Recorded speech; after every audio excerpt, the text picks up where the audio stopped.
For 7 years, no one heard his voice. But everyone in that prison feared the moment he finally spoke. October 16th, 1973. Syrian desert. A single parachute drifts through the smoke like a wounded ghost. Below it, the man inside knows exactly what will happen when he touches the ground. He hits the sand hard. Before he can breathe, rifle stocks slam into his ribs. Boots crush his hands. A burlap sack is thrown over his face, and through that suffocating darkness, a voice leans close to his ear. For you, the war begins now. Stay with me, because this story isn't about escape.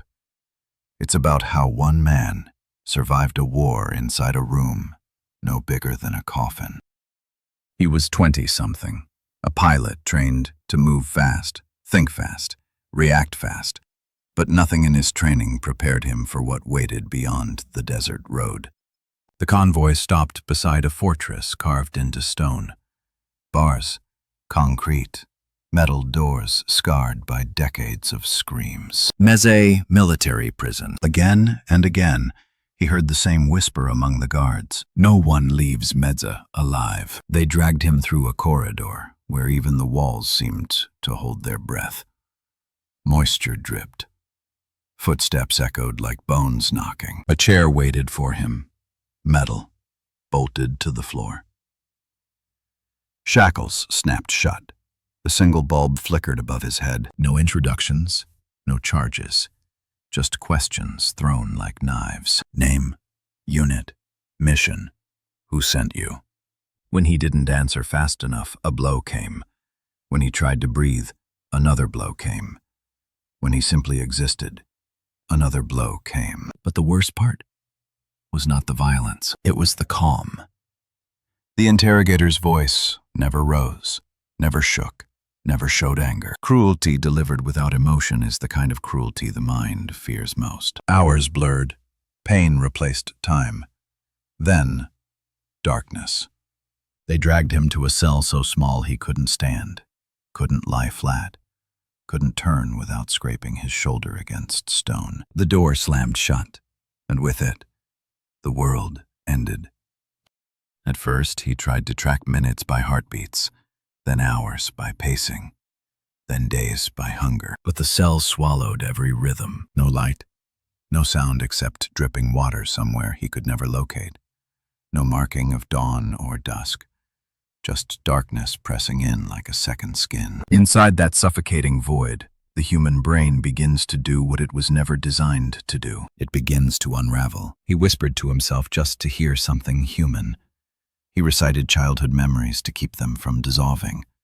He touched each brick in the wall, counting them over and over, terrified he might forget the number and lose the last thread of sanity. On the third day, if it was a day, he realized something chilling. He no longer knew whether his eyes were open or closed. That is when fear changes shape. It stops being sharp. It becomes a fog you breathe, and Meze thrived on fog. Weeks passed, or months. Then came the man who smiled. No baton, no shouting, no threats. Just a chair pulled gently in front of him. A cup of tea placed in his hand. And a soft voice. You don't have to suffer. Just talk. Help us understand you. Kindness is far more dangerous than pain. Pain makes you resist. Kindness makes you doubt. He realized immediately. This man wasn't here to break his bones. He was here to walk into his mind. So the pilot built a shield, not of strength, but of performance. He slouched, shook subtly, answered slowly. Let his voice tremble just enough. He created a version of himself they believed they were shaping, a mirror self. The interrogator took notes obsessively, smiled gently, offered more tea, promised comfort if he cooperated. But the pilot was studying him too, every gesture, every breath, every slip in tone. Information wasn't just being extracted. It was flowing both ways. Meze had a rhythm, not predictable but patterned, a pattern designed to destroy predictability. Some days, silence, darkness, Isolation so complete he could hear his own heartbeat echo. Other days, bright bulbs left on for 48 hours. Metal bars banged at random. Interrogators pacing outside just to spike his anxiety. Some nights, cold water. Other nights, electric shocks.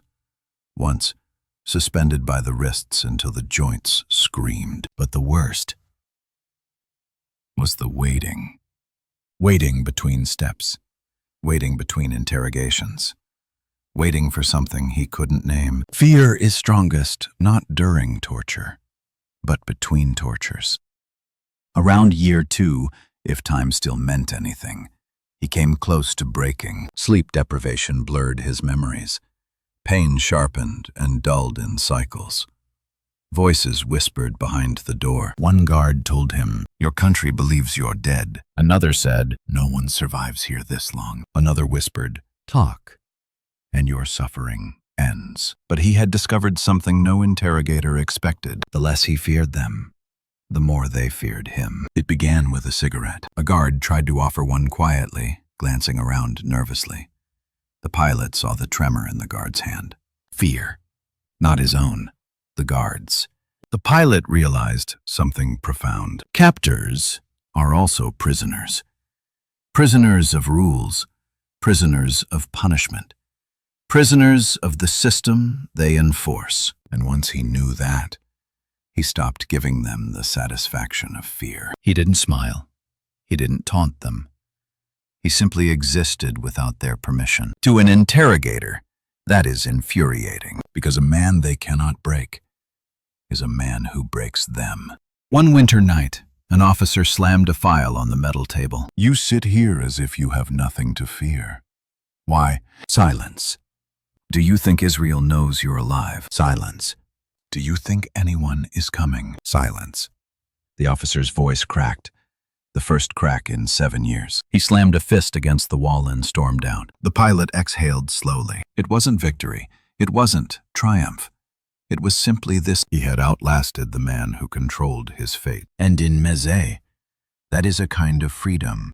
In 1980, international negotiations forced Syria to trade certain captives. His number was called. A guard unlocked his shackles with hands that didn't look like a victor's, more like a man relieved that this ghost was finally leaving. "Don't think you survived," the guard muttered. "You were simply allowed to live." But as the pilot walked out, sunlight pierced his eyes so violently he had to shield his face. Wind felt foreign. Voices felt overwhelming. Freedom doesn't come softly to someone who has lived without it. It crashes into you. He returned home weighing barely half his previous size. Eyes sunken, skin pale. But his mind, the one thing they wanted to capture, remained his. A journalist asked him, "What kept you alive?" And he answered, "I lived 1 minute at a time, and I never let them take the minute after that." Today, his story is studied in military survival psychology, hostage negotiation, interrogation resistance, trauma research, not because he escaped, not because he defeated his captors, but because he endured a place built specifically to erase men, and walked out still himself. He proved something terrifying and beautiful. You can chain a man's hands. You can blindfold his eyes. You can starve his body. But you cannot cage a mind that refuses to kneel. If stories like this move you, stories where the human spirit becomes sharper than any weapon, subscribe to Voices of Captivity. There are more cells, more voices, more untold battles waiting behind locked doors. Tell me which one you want opened next.